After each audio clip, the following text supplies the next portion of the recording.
नमस्कार दोस्तों, स्वागत है आप सभी का हमारे यूट्यूब चैनल रत्नाकर क्लासेस में। तो पिछले लेक्चर में हमने बीमा को भी पढ़ा था, तो उसी प्रकार से हमारी बीमा की सीरीज कंटिन्यू है। उसमें आज हम पढ़ेंगे नेक्स्ट जो भी हमारी बीमा है। हम इस लेक्चर में मतलब प्रत्येक लेक्चर जब तक बीमा के काफ़ी लेक्चर आएंगे, आपके लगभग 5 से 7 लेक्चर कम से कम बीमा के ही रहेंगे। 10-10, 12-12 मिनट के छोटे छोटे वीडियो आएंगे। इसमें जितने भी टीजीटी के हिसाब के बीमा के क्वेश्चन आए हुए हैं या आ सकते हैं, पूरी कोशिश रहेगी उस हिसाब के सारे क्वेश्चन आपके करा दिए जाएंगे, जिस प्रकार से भी क्वेश्चन बनते हैं। तो आइए देखते हैं जड़त तागुड़ क्या है। तो देखो, जड़त तागुड़ क्या होता है। जो होता है विभिन्न दिशाओं में परिमाण इसका भिन्न भिन्न होता है। अब देखिए, जड़त तो आपका न्यूटन का प्रथम नियम होता है। जड़त जो होता है न्यूटन के प्रथम नियम को जड़त का नियम कहा गया। और जड़त तागुड़ एक प्रदिश राशि है। जैसे अदिश राशि हो, अदिश राशि सदिश राशि सुनी होगी आप लोगों ने, ऐसे ही जड़त तागुड़ प्रदिश राशि है, क्योंकि विभिन्न दिशाओं में उसका जो परिमाण होता है वो भिन्न भिन्न होता है। ठीक है। जड़त्व क्या होता है? स्वयं की अवस्था परिवर्तन का विरोध करता है। अब देखते हैं, जड़ तागुड़ बराबर फार्मूला होता है द्रव्यमान गुणा दूरी का स्क्वायर। तो द्रव्यमान के लिए लिख देते हैं हम क्या, m, और दूरी के लिए क्या लिख देंगे, l का स्क्वायर। तो ml2 इसका क्या हो जाएगा, बीमा। ठीक है, इसकी बीमा क्या हो जाएगी, ml2। ठीक है, तो ml2 आपको ध्यान रखना है। ठीक है, अब आगे बढ़ते हैं। फार्मूला ज़रूर ध्यान रखें, फार्मूला से ही आपकी बीमा हो जाएगी, फार्मूला से ही मात्रक। अगर इसका ऐसा ही मात्रक आपको निकालना हो तो द्रव्यमान का क्या होता है, किलोग्राम, और ये इनटू में है तो दूरी का क्या होता है, मीटर स्क्वायर। तो क्या हो जाएगा मात्रक, किलोग्राम इंटू मीटर स्क्वायर। ठीक है, आगे बढ़ते हैं।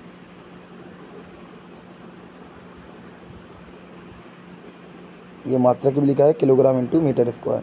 अच्छा, यहाँ पर लिखा है जड़ तागुड़ का परिमाण भिन्न भिन्न दिशाओं में भिन्न भिन्न रहता है। अब देखिए, स्प्रिंग नियतांक क्या है, स्प्रिंग F समानुपात x। x क्या है, विस्थापन होता है। जब स्प्रिंग को आप खींचते हो तो समानुपात का साइन हटाएंगे, क्या लग जाएगा, x लग जाए। x विस्थापन, मतलब जैसे कि ये कोई स्प्रिंग है, ये, इसके बाद आप स्प्रिंग को इसको खींचेंगे तो यहाँ से यहाँ तक क्या होगा, विस्थापन। ठीक है, इसके बाद देखिए, तो ये समानुपात का साइन हटा के क्या लगा दिया, k क्या है, x है। यही k क्या है आपका, स्प्रिंग नियतांक। तो k बराबर फार्मूला हो जाएगा F/x। F का फार्मूला ml/t-2 आप लोग जानते हैं, ml/t-2, और बटे क्या, x यानी कि विस्थापन। विस्थापन क्या होती है, लंबाई। तो लंबाई l से l कैंसिल हो जाएगी, तो जो स्प्रिंग नियतांक की बीमा कितनी आ जाएगी, mt-2 आ जाएगी। कितनी आ जाएगी, mt-2।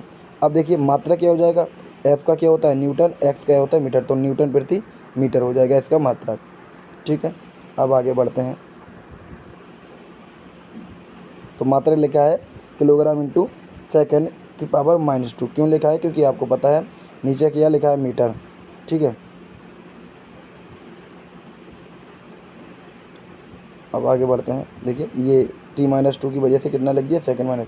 स्प्रिंग नियतांक को क्या कहते हैं, टाइटनेस ऑफ स्प्रिंग, यानी कि कड़ापन कहते हैं। लंबी स्प्रिंग होगी तो k का मान कम होगा, छोटी स्प्रिंग होगी तो k का मान ज़्यादा होगा, आपने देखा होगा। ठीक है, चलिए अब देखते हैं। ये कोण है, कोण के बारे में दिया गया है। कोण बराबर होता है चाप बटे त्रिज्या। देखो, देखिए जितने भी कोण हैं, ठीक है, अगर साइन की त्रिकोणमितीय अनुपात की बात करें, sine theta, cos theta, tan theta, ये सब के सब क्या होते हैं, मात्रक और विमाहीन दोनों होते हैं। ठीक है, क्यों होते हैं कि साइन थीटा बराबर लंब बट्टे क्या हो जाएगा, मतलब जो भी होता है लंब बट्टे कर्ण है, तो लंबी भी क्या, लेंथ है, कर्ण भी क्या है, लेंथ है। तो दोनों का लेंथ लेंथ रखेंगे तो आपस में क्या हो जाएगा, क्रॉस हो जाएगा। ठीक है, इस वजह से त्रिकोणमितीय ये अनुपात जितने भी साइन, कॉस, टेन, कोसेक, सेक, इनकी सबकी कितनी होती है, बीमा 0 होती है, यानी कि ये बीमाहीन होते हैं और मात्रकहीन होते हैं। तो नेक्स्ट देखेंगे। देखिए, थीटा बराबर जो आपको बता दिया बीमाहीन है, और कोण जो है मात्रक क्या है, बीमाहीन भौतिक राशि है। ठीक है, मात्रक और बीमाहीन भौतिक राशि है। त्रिकोणमितीय अनुपात की बात कर रहे हैं, तो त्रिकोणमितीय अनुपात ये हो गए, आपको बता ही दिया है त्रिकोणमितीय अनुपात के बारे में। तो आप यहाँ देख सकते हैं त्रिकोणमितीय अनुपात के बारे में बताया गया है, जो आपको पहले बता दिया है। ठीक है, ये त्रिकोणमितीय, ये आप नोट लिख सकते हो, त्रिकोणमितीय एक बीमाहीन एवं मात्रकहीन और बीमाहीन भौतिक राशि है। ठीक है, कोणीय विस्थापन कोण के समान होता है। ठीक है, आगे क्या है, कोणीय विस्थापन की बात करें तो कोण के समान विस्थापन में का मतलब क्या होता है, स्थिति में परिवर्तन।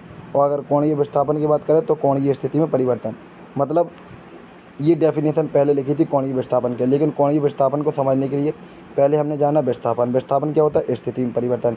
जब कोणीय शब्द लगा है तो विस्थापन में भी कोणीय लगा देंगे और स्थिति परिवर्तन में भी कोणीय लगा देंगे। स्थिति परिवर्तन में कोणीय और विस्थापन में भी कोणीय लगा देंगे। ओके, तो कोणीय विस्थापन क्या है? कोणीय स्थिति में परिवर्तन। नेक्स्ट है कोणीय विस्थापन के लिए क्या है? कोणीय विस्थापन बराबर होता है फॉर्मूला अंतिम कोणीय स्थिति माइनस प्रारंभिक कोणीय स्थिति। तो देखिए जो परिवर्तन के लिए हम डेल्टा साइन का यूज़ करते हैं, और अंतिम मतलब बाद वाली माइनस पहले वाली, तो बाद वाली को 2 लिखेंगे और पहले वाली को 1 डेल्टा थीटा बराबर थीटा 2 माइनस थीटा 1 हो जाएगा। ठीक है, अब देखते हैं हम एक पूर्ण चक्र में कितना होता है चक्कर? 2 पाई रेडियन। ठीक है, और रेखीय विस्थापन कितना हो जाएगा? 0। इसके बाद अर्ध चक्र में कितना? देखो पूर्ण चक्र में 2 पाई है, तो ये मात्रक इसका रेडियन पीछे बता चुके हैं, 2D का रेडियन और 3D का स्टेरेडियन। रेडियन। ठीक है, कोण और घन कोण वाला। रेखीय विस्थापन कितना हो जाएगा? 0। अर्ध चक्र में पाई, चतुर्चक्र में पाई/2, मात्रक रेडियन ही रहेगा। ठीक है, तो कोणीय वेग बराबर क्या हो जाएगा? विस्थापन बटे, देखो वेग बराबर होता है विस्थापन बटे समय, तो कोणीय वेग बराबर हो जाएगा कोणीय वेग कोणीय विस्थापन बटे कोणीय समय। तो आप यहाँ देख सकते हैं वेग की बात की थी, कोणीय वेग बराबर कोणीय विस्थापन बटे कोणीय। तो कोणीय वेग को हम किससे लिखेंगे? ओमेगा से। कोणीय विस्थापन थीटा और समय जो हो जाएगा वो टी। तो ये कोणीय समय का मतलब सिर्फ मतलब समय ही है। ठीक है, समय तो समय ही रहता है आपका, कोणीय बोल दिया तो बस समझने के लिए।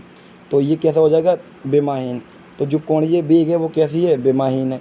देखो थीटा यानी कि विस्थापन के लिए क्या रखेंगे? तो यहाँ पर क्या निकल के आ जाएगा हमारा? विमाहीन। तो यहाँ पर देखेंगे हम लोग बात कर रहे थे किसकी? कोणीय वेग की। तो कोणीय वेग बराबर क्या हो जाएगा? कोणीय विस्थापन बटे समय। कोणीय समय की बात बोल दी थी, ml0 t0। देखो यहाँ पर ऐसा क्यों किया? जो Q है, Q क्या है? यानी कि थीटा है। थीटा बोल दिया था पहले, क्या होता था? विमाहीन। ठीक है, तो ये थीटा क्या हो जाएगा? विमाहीन। लेकिन टी क्या रहेगा? टी का तो मात्रक अपना होता है, टी के लिए टी लिखेंगे, टी ऊपर पहुँच जाएगा, टी माइनस बन जाए। यानी कोणीय वेग की जो अभी हमने आपसे बोल दिया था वो जल्दी में, कोणीय वेग की जो क्या होता है विमा होती है वो t-1 होती है, और यही होती है आवृत्ति की। तो यहाँ पर आप ध्यान रखना, कोणीय वेग की विमा और आवृत्ति की विमा समान होती है। तो कभी कभी आपको पूछा जाएगा किस किस की विमा समान होती है, पीछे बता चुके। जैसे ऊर्जा की जितनी भी ऊर्जा होती है सबकी समान होती है, साथ में ऊष्मा की समान होती है। बल होते जितने भी बल होते हैं सबका क्या विमा समान होती है, और प्रणोद और डोरी में खिंचाव भी आपको बताया था। ठीक है, तो इनकी विमा क्या होती है? समान होती है। मात्रा क्या हो जाएगा? रेडियन पर सेकेंड। तो यहाँ पर है आवर्तकाल का, देखो आवृत्ति के बारे में बताया गया। आवृत्ति बराबर होता है 1/, आवर्तकाल। ठीक है, तो ये आवृत्ति है मतलब बारंबारता होता है, 1 सेकंड में पूर्ण किए गए चक्रों की संख्या होती है, ये डेफिनेशन लिखी है। ठीक है, आवर्तकाल का व्युत्क्रम कहलाता है, क्योंकि ये आवर्तकाल का रिलेशन क्या होता है? आवृत्ति बराबर होता है 1/, आवर्तकाल। ठीक है, ये आपस में व्युत्क्रम होते हैं। आवृत्ति को लिखा है f और आवर्तकाल की लिखी है 1/t। तो अगर आवृत्ति की हम मात्रक विमा निकालें, कितने हो जाए? t-1, यानी कि थीटा से समानता जो आपको पीछे बताई गई थी। ठीक है, कोणीय वेग और आवृत्ति की विमा क्या होती है? समान होती है। ठीक है, ये थीटा की है, m0 l0 t-1। ठीक है, यहाँ पे चर्चा की है आवृत्ति की मात्रक की। तो आवृत्ति का जो मात्रक होता है हर्ट्ज होता है, और यहाँ पर 1 सेकंड भी होती है। ऐसा ही मात्रक क्या होता है? हर्ट्ज होता है। ठीक है, थोड़ा सा यहाँ पर आवृत्ति संबंधी 1-2 इंपॉर्टेंट पॉइंट है। घरों में जो एसी होती है उसमें प्रत्यावर्ती धारा होती है आवृत्ति 50 हर्ट्ज की।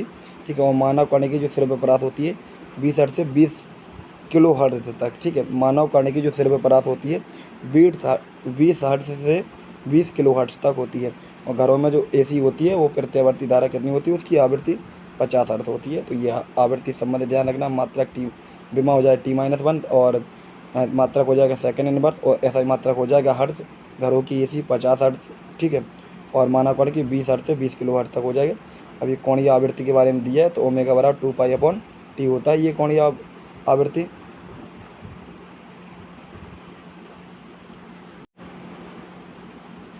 तो कोणीय आवृत्ति बराबर 2π/t होता है। देखो टी की जगह क्या रख देंगे हम? 1/f। टी की जगह रख देंगे हम f, 1/f, क्योंकि पीछे बताया तो f बराबर होता है 1/t। तो इसकी जगह हम रखेंगे 1/t। तो t बराबर हो जाए 1/f। तो एफ़ जब यहाँ रखेंगे 1/, तो ये एफ़ पहुँच जाएगा ऊपर, ठीक है, क्योंकि इस टी की जगह रखेंगे 1/f, तो एफ़ पहुँच जाएगा ऊपर, तो ओमेगा बराबर हो जाएगा 2πf। तो कोणीय आवृत्ति बराबर कितना हो जाएगा 1/, कोणीय आवर्तकाल, ठीक है, ये तो कांस्टेंट रहेगा आपका 2π, ठीक है, तो f/t हो जाएगा। f/t का मतलब होता है 1/, कोणीय आवर्तकाल, ठीक है।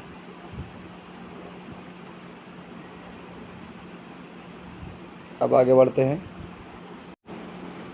तो पीछे हम चर्चा कर रहे थे कोणीय आवृत्ति की, तो कोणीय आवृत्ति की भी जो आवृत्ति का मात्रक होता है वही कोणीय आवृत्ति का रहेगा, ठीक है। वैसे आप फार्मूला पीछे बताया 2πf, ठीक है, तो 2π की तो कोई विमा होगी नहीं, तो एफ की कितनी हो जाएगी, इनवर्स में आपका टी इनवर्स आ जाएगा।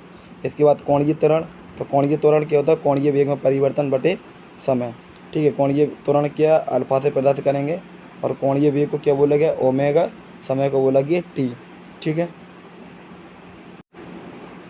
तो इसके बाद देखिए ये हो गया हमारा, इसके बाद विमा निकालेंगे तो इसकी कितनी हो गई ओमेगा कितनी m0 L0 t-1 और इसकी t, तो ये t-1 t- फिर से ऊपर जाएगा तो ये t-2 हो जाएगा। तो जो कोणीय त्वरण की बात करें तो त्वरण की कितनी हो जाएगी t-2, ठीक है।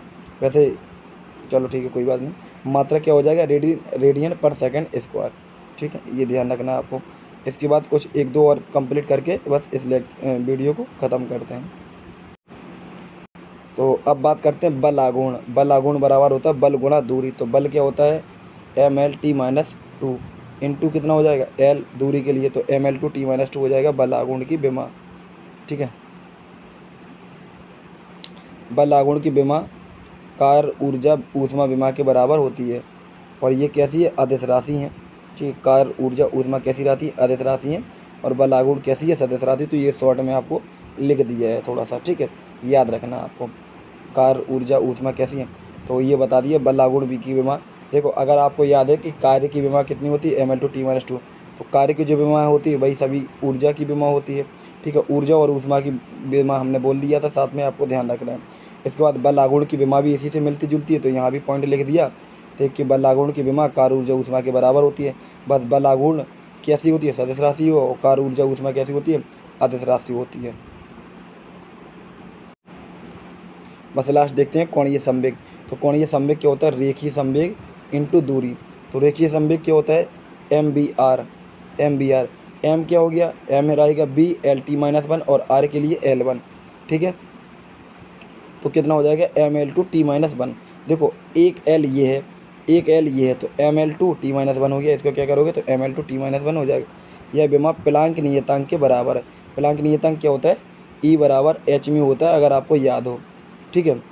E बराबर h म्यू, और h बराबर आपको अगर निकालिए ध्यान दो तो नहीं, h बराबर हो जाएगा आपका h बराबर हो जाएगा E बटे कितना हो जाएगा B, और E का इसका मात्रक कितना होता है, या तो मात्रक से भी आप याद रख सकते हो जूल प्रति सेकंड। H का जो मात्रक होता है जूल इंटू सेकेंड, ठीक है। तो जूल किसका होता है ml/t-2 होता है, इंटू t-2 में से एक t चला जाएगा तो कितना बचेगा ml/t-1। तो जो कोणीय संवेग की विमा होती है वो प्लांक नियतांक के बराबर होती है। प्लांक नियतांक आपको आगे बता देंगे अगर, ठीक है। वैसे इसकी विमा होगी आपको बता दिए E बराबर h म्यू से, ठीक, निकाल सकते हैं, ठीक है। तो अगर मिलते हैं अगले लेक्चर में। वीडियो देखते रहिए, वीडियो देखने के लिए धन्यवाद।